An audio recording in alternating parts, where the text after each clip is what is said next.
It's just an actor, I'm a clapper and a kidnapper, niggas moving backwards, it's a fact, I ball like the Raptors, calculating with your big ass, you could say I'm selling the Packers, I'm still in the streets where I see me, they try to attack us, niggas sending threats at me, he better know it's killer shooting at your head until your fro is gone. Before we get into the video, hit that subscribe button, click the bell to be notified when I drop videos, and don't forget to leave a like and a comment. It's your boy Von and I'm out. Jump! As y'all already know, every year I make a 2K wish list. For the people who knew or who don't know, every year I make a wish list in hopes of a dev or running might stumble across the video and take these suggestions as consideration and making the game better. Now I ain't no big YouTuber, but I do have some sort of voice. And with that being said, y'all let me know in the comment section what y'all feel like should be changed to make the game better. And I'll include them as well as my own opinions. And hopefully, like I said, somebody at 2K come across the video. Regardless if you're a YouTuber, a streamer, a casual player, or even a competitive player, we all consumers and we pay for the game as well as VC. Now, the rep system. In 2K20, the rep system has to be changed. It's forcing people who trying to get 99 to play My Career. My Career is the best mode for getting rep, so it needs to be balanced since you can rep up in all the other game modes like Stage, Park, and Rec. My Career should give you like 50 to 100k. 50k is like average and 70k for like a good game, you know what I'm saying? And that's with playing 20 to 30 minutes. Well, I'm gonna say 20 to 33 minutes.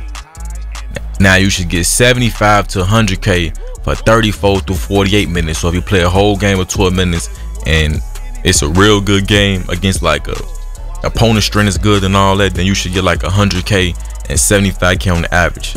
Now I say this because by playing 20 to 30 minutes you can get 50 to 70k XP now. And that's fine and all, but we all know how boring My Career is, so that's why I say it got to be some type of bonus for actually sitting there for that extra amount of time playing, you know what I'm saying, to reward them with 75 to 100k. Now the rec should be 20 to 40k XP a game.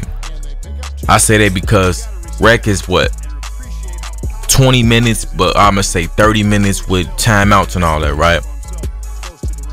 Now we know you can't go into rec and score 100 points like you can in My Career, especially if you playing team ball. So I feel like everything in the rec should be doubled as far as the XP wise. So if you get limitless range shots, that should be doubled versus how much you'll normally get. If you get steals, playing good defense solid, you know what I'm saying, I would say double it. That way you can average about 20k on the average and 40k for a good game. Now think about that. That right there is a balance from the My Career to rec people, because some people like My Career, some people play rec, some people play both, you know what I'm saying? And you being able to go into a rec and get 20k on the average and 40k for a good game, that's almost equivalent to a My Career game, you know what I'm saying? And that's a 5-on-5 with real people. Then you might just want to get, you know what I'm saying, some good XP and go to My Career, you're getting 50 to 70k for 20 to 33 minutes, you know what I'm saying? But like I said, it's worth it because My Career is way boring, so of course you're gonna get more XP, you know what I'm saying, versus you playing a 5-on-5 against humans in the rec and you get 20 to 40k. I feel like that's balanced. Now for park should be 10 to 15k, 10k on the average and 15k for a good game. Now I say that kind of might be too much XP, but you gotta think about it. 10k of My Career, I mean 10k a park game. A park game is like 5 to 7 minutes on the 3 squad. So I'm gonna see about like 5 to, we're gonna just say 7 minutes, you know what I'm saying? So you could probably get about like 3 to 4 games in. That's about like 40k XP right there, you know what I'm saying? That's still some good amount of XP for playing park. It kind of make, like I said, everything balanced out. And I wouldn't say 10k, that might be a little bit too much. I'd say about like 8k to 12 or something like that, about between 7 to 12k. That'll probably be best fit, because you gotta think about the tools court and all that type of stuff. But yeah, somewhere from between 7 to 12k, I think that's probably the best number instead of 10 to 15k. More so just to balance everything around where you can play every mode, you know what I'm saying, and get some decent XP. But of course, Park has to be the lowest, but at the same time, not so low where like you got to play too many games, you know what I'm saying? Now, Park, they had to add more people to the Park servers. It seemed like 2K limited the amount of people who could be in one Park server at once to stop the lag and stuff like that, but it make the Park look dead. Not only look dead, but the Park is dead now. Another thing, they had to remove the Park rep logos. What I mean by that is like the Elite 3 and stuff like that. Only show that once the game start. Like once the game start up with your introduction, that's when your whole record and your Elite 3 or whatever should pop up. Better yet, yeah, they should do that.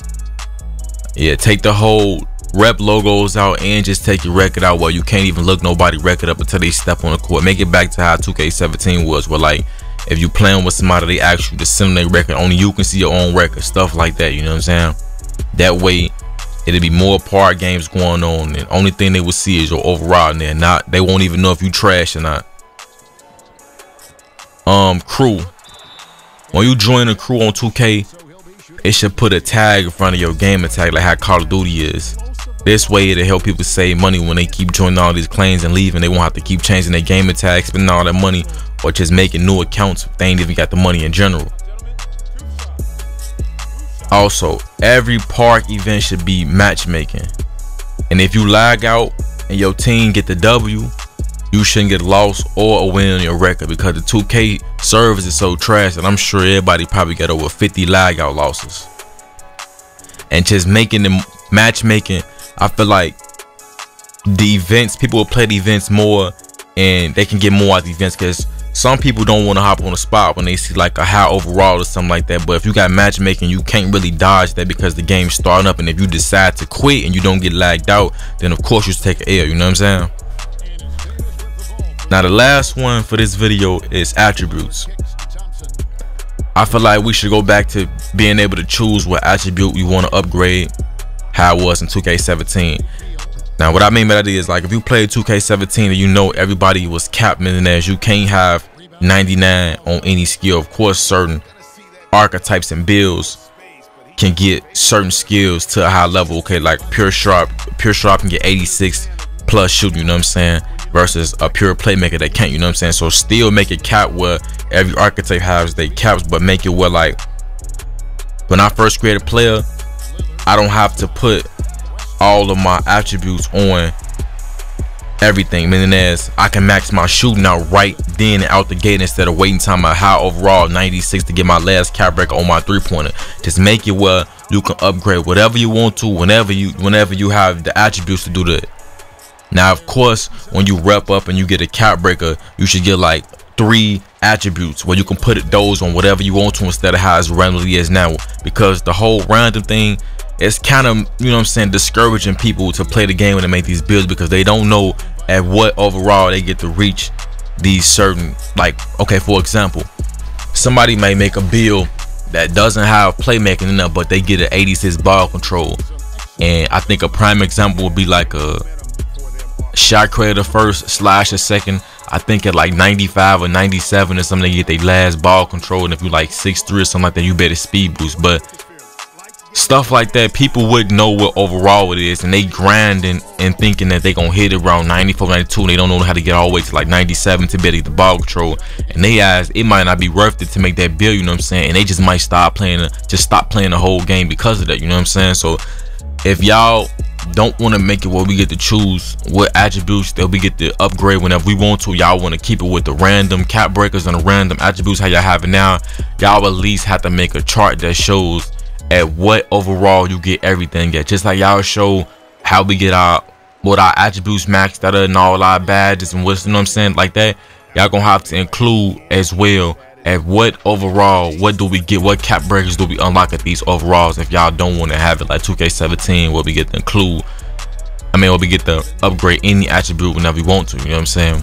Y'all let me know in the comment section what y'all think about this. Also put whatever y'all feel like should be changed to make the game better, you know what I'm saying? It's your boy Von, and I'm out. Jump! This one for 3. No good that time. And that concludes the first quarter of play. East All-Stars lead by 5. We'll get right back to the action when we return.